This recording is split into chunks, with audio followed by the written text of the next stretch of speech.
My M20, pregnant girlfriend, F20, wants my support, but won't talk to me after we got bad news about our baby. My pregnant girlfriend wants my support, but she won't really talk to me anymore, and I don't know how we got here or what I'm supposed to do. We're both 20. I'm male, she's female, and she's 14 weeks pregnant. It was definitely not planned. We've only been together for about 8 months, and we're both still in college. If I'm being honest, this isn't how either of us pictured our lives going right now. We messed up. There's no way around that. When she first told me she was pregnant, everything in my head went quiet for a second, and then it all came crashing in at once. Fear, shock, panic, responsibility, all of it at the same time. I told her right away that I would support whatever she decided, and I meant it. I still mean it. But saying that out loud and actually knowing what that means are two very different things. When she told me she wanted to keep the baby, I freaked out internally. I didn't say that to her. I tried to stay calm and supportive because I knew this wasn't just about me. But inside, my mind was racing. I'm 20 years old. I don't have a real job yet. I'm still figuring out school, my future, who I even am as a person. The idea that I might be someone's dad felt unreal, like it belonged to a completely different version of my life. I love her, I really do. And I want to be a good dad, that's something I keep telling myself. But the truth is, I have absolutely no idea what I'm doing. I don't feel ready. I don't feel capable. Most days, I feel like I'm barely holding my own life together, let alone preparing to be responsible for another human being. My parents didn't help. When they found out, they were pissed, not just worried, angry. They think I'm ruining my life. They've made it very clear that they believe this is a mistake that's going to follow me forever. Hearing that didn't make me feel stronger or more confident. It just added another layer of pressure and doubt. I tried to push all of that down and focus on being there for my girlfriend. I told myself that fear didn't mean I wouldn't step up, that being scared didn't automatically make me a bad person or a bad partner. I kept telling myself that people figure things out all the time, even when they aren't ready. Then she had her ultrasound. I went with her. I didn't want her to be alone, and honestly, I didn't want to be alone either. Sitting in that room, watching the screen, I felt something I wasn't prepared for at all. When I saw the baby, there was this sudden rush of happiness that hit me out of nowhere. It wasn't forced. It wasn't logical. It was just there. For a moment, I felt genuinely happy. At the same time, I felt absolute panic. Seeing the baby made everything real in a way it hadn't been before. Up until that point, part of me had been quietly hoping this would somehow turn out not to be real. Like maybe there wouldn't actually be anything there. I didn't even think I would be mad if the screen had just been empty. I didn't want to admit that to myself, but it's true. Everything on the ultrasound looked normal at first. I started to relax a little, and then the doctor mentioned a spot on the baby's heart. She said it could be nothing. Sometimes those things disappear, sometimes they don't mean anything at all, but she also said it can be a marker for certain conditions, including Down syndrome. The moment she said that, I felt a knot form in my stomach so tight it felt hard to breathe. The doctor tried to reassure us. She said that because my girlfriend is so young, the chances were still pretty good that everything might be fine. She explained that these markers don't always lead to anything serious, but she recommended a blood test just to screen for Down syndrome and a few other things. I nodded. I listened. I tried to look calm. Inside, I was spiraling. After the ultrasound, I tried to tell myself not to catastrophize. The doctor had literally said it could be nothing. She said these spots sometimes show up and then disappear, and that, in a lot of cases, they don't mean anything serious. She also emphasized that my girlfriend is young, which, statistically, should work in our favor. I clung to that. I kept repeating it to myself in the days that followed, almost like a mantra. It can be nothing. She's young. Chances are still good. But the problem with trying to stay calm is that your brain doesn't always listen. Even when I was sitting in class, even when I was trying to focus on homework or normal life things, the words marker and Down syndrome kept floating up in my head. I would think about it for a few seconds, tell myself to stop, and then find myself back there again later, like my mind was picking at a scab. My girlfriend and I talked about doing the blood test, and we agreed. It didn't feel like we had a choice. Not really. Once someone says something like that, you can't unhear it. You can't just go back to pretending everything is automatically fine. You do the test because you want certainty, or at least as much certainty as you can get, and because not knowing starts to feel like its own kind of torture. So we did it. Waiting for results felt like living in a weird, in-between state. On the surface, everything looked the same. My girlfriend was still pregnant. We still had school. We still had all the normal routines of being two college kids trying to pretend we were functioning adults. But underneath all of that, there was this constant pressure, like our entire future was sitting on hold. I kept thinking about how we weren't prepared even for the normal version of this. We weren't prepared for a healthy baby. That's already terrifying at 20. The thought of being responsible for a child at all was something I was still trying to mentally accept. I was still in the phase of telling myself, okay, we can do this, people do this, it will be hard, but we can figure it out. I was barely getting used to the idea of dad as a word that could apply to me. And now we were waiting to find out if there might be something else on top of that. When we got the results yesterday, it felt like my entire body went cold. It said there was a high risk of trisomy 21, which is Down syndrome. The number on the report was 84%. I stared at it for a long time.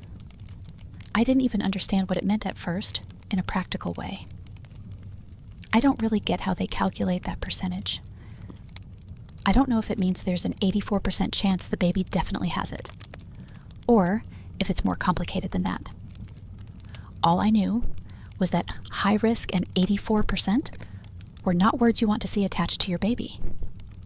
Everything else on the report was low risk. I remember noticing that detail and almost feeling guilty for being relieved about it, because it didn't change the fact that the big thing, the thing we were scared of, was suddenly right in front of us in black and white. The report also said the baby is a boy. That part hit me in a strange way.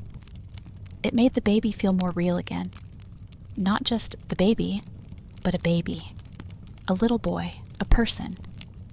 And it made it harder to stay emotionally detached, even though part of me wanted to detach just to survive the fear. My girlfriend didn't react the way I expected. I don't even know what I expected, honestly. Crying, anger, panic. Something loud, but she just shut down.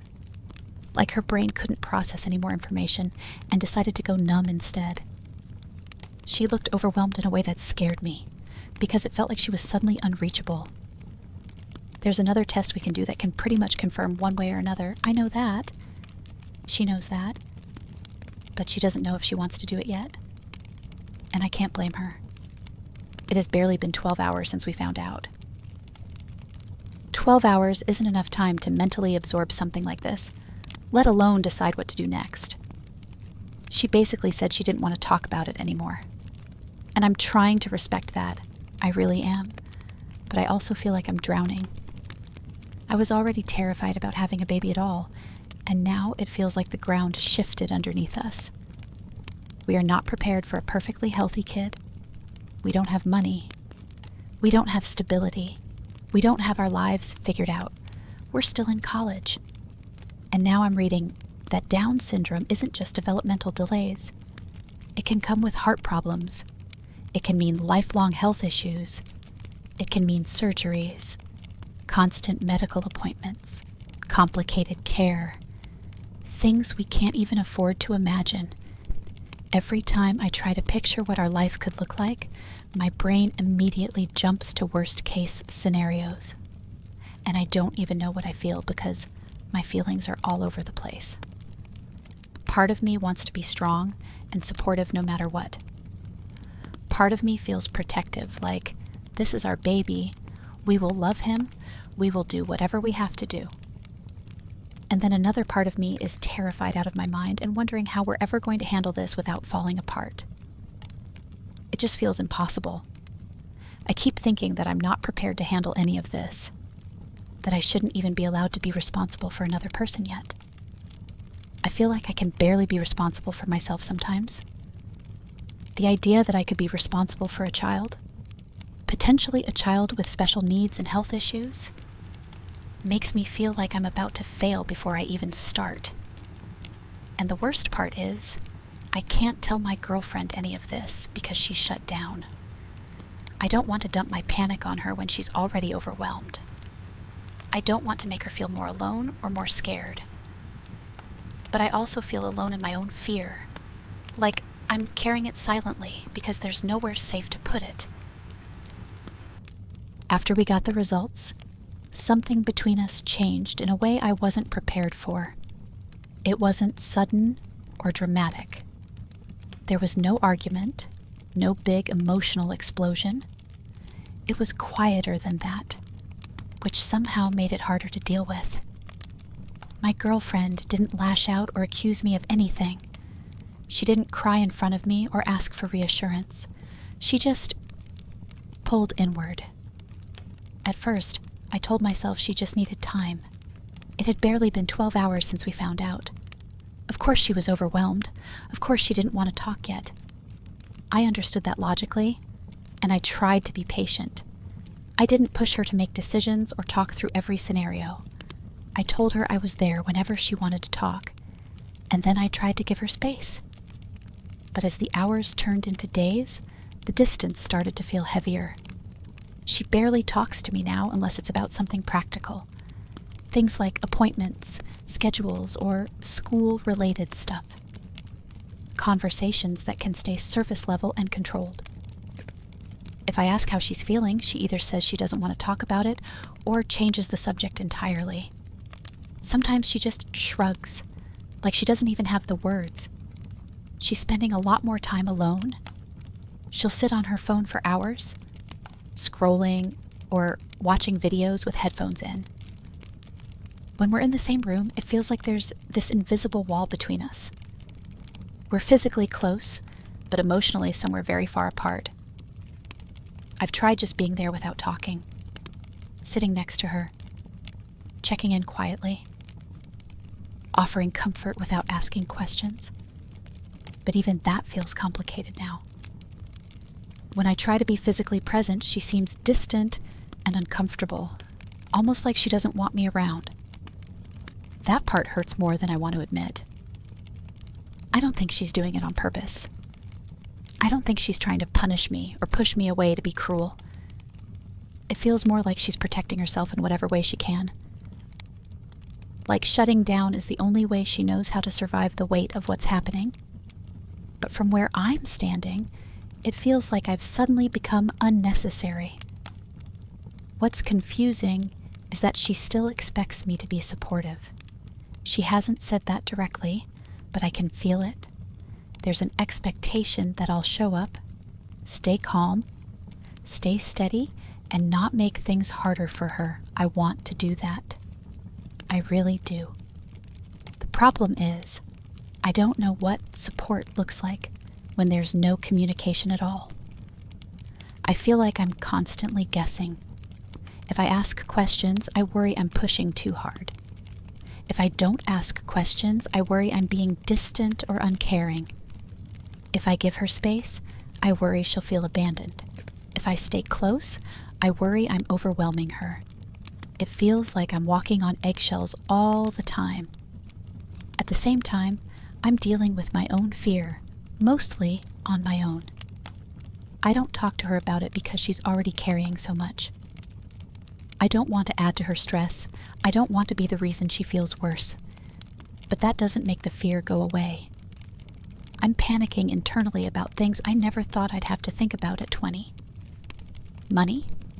Medical bills? whether I'll be able to finish school, whether I'll be able to support her emotionally when I don't even feel stable myself, whether I'm capable of handling everything that might come with this situation. Some days I feel like I'm barely holding it together on the outside. I keep thinking about how different our reactions are. She's gone quiet and inward. I feel like I'm spinning constantly, my mind jumping from one worry to the next. And because she won't talk to me, there's no way to meet in the middle. I don't know how to help someone who doesn't want to talk. I don't know how to be supportive without being intrusive. And I don't know how to balance respecting her boundaries with the reality that this affects both of us. Sometimes I worry that giving her space is turning into avoidance, not just for her, but for us as a couple, that we're quietly drifting apart while trying not to hurt each other. Other times I worry that pushing for a conversation, even gently, would only make things worse and make her retreat further. There's no option that feels clearly right. I keep asking myself whether this is just a phase, whether this is a normal reaction to overwhelming news, and whether things will eventually open up again once the shock wears off. I want to believe that. I really do. But in the meantime, I feel shut out and useless, like I'm standing on the sidelines of something that affects my entire future. And I don't know what I'm supposed to do next.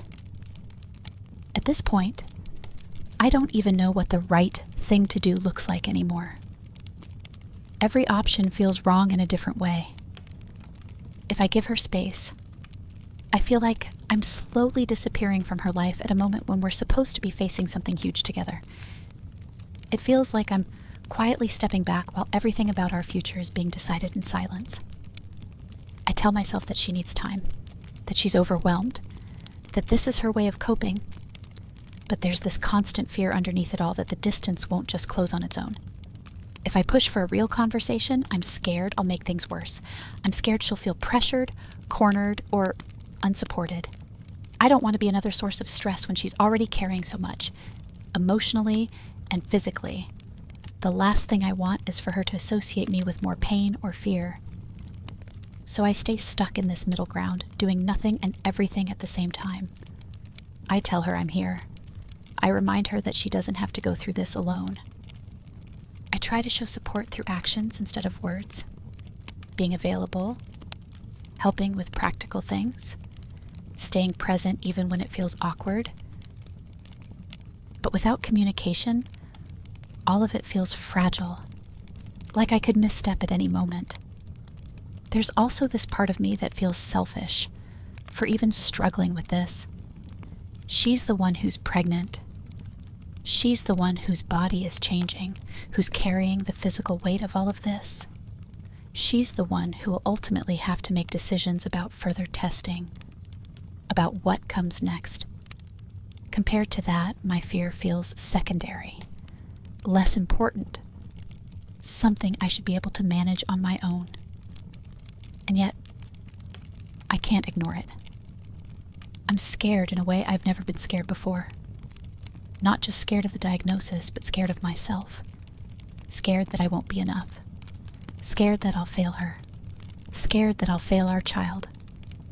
I keep thinking about how unprepared I am, how much I still don't know, how much I'm still figuring out my own life. Some days it feels like I shouldn't even be allowed to be responsible for another person yet. I think about finances constantly, about school, about whether I'll be able to finish my degree, whether I'll have to drop out, whether I'll be able to support a family at all. I think about medical appointments, potential surgeries, lifelong care, things I never imagined having to consider at 20 years old. And all of that is happening quietly, in my head, while the person I want to share it with feels further away than ever. I don't blame her for shutting down. I really don't. If anything, I recognize myself in it. When things get overwhelming, sometimes the only way to survive is to stop feeling altogether, to narrow your world down to the bare minimum so you don't collapse under the weight of it. But I don't know how long that can last. I don't know when giving space turns into avoidance. Not just of the conversation, but of the reality we're facing together. I don't know at what point silence becomes something that damages us rather than protects us. What scares me most is the possibility that we're both trying to protect each other in ways that are slowly pulling us apart. She might be staying quiet because she doesn't want to burden me with her fear. I might be staying quiet because I don't want to burden her with mine. And in the process, we're both alone. I keep wondering if I should say something, even if it's imperfect, even if it makes things uncomfortable in the short term. Maybe honesty matters more than timing. Maybe letting things sit unspoken is more dangerous than risking a difficult conversation. But then I look at her, withdrawn and exhausted, and I freeze. I don't want to be the one who breaks whatever fragile balance she's holding on to right now. So I wait. And the waiting is exhausting. I don't know how to support someone who shuts you out during a crisis. I don't know how to show up when the person you love doesn't seem to want to let you in. I don't know how to balance being patient with being present. I don't know when giving space is the right thing, and when it's just another way of avoiding what's happening. All I know is that this situation feels bigger than both of us, and I'm terrified of making the wrong move. Not because it will be uncomfortable, but because it might be irreversible. I want to be there for her. I want to be a good partner. I want to be a good father, whatever that ends up looking like. I just don't know how to do any of that when I feel locked out of the conversation.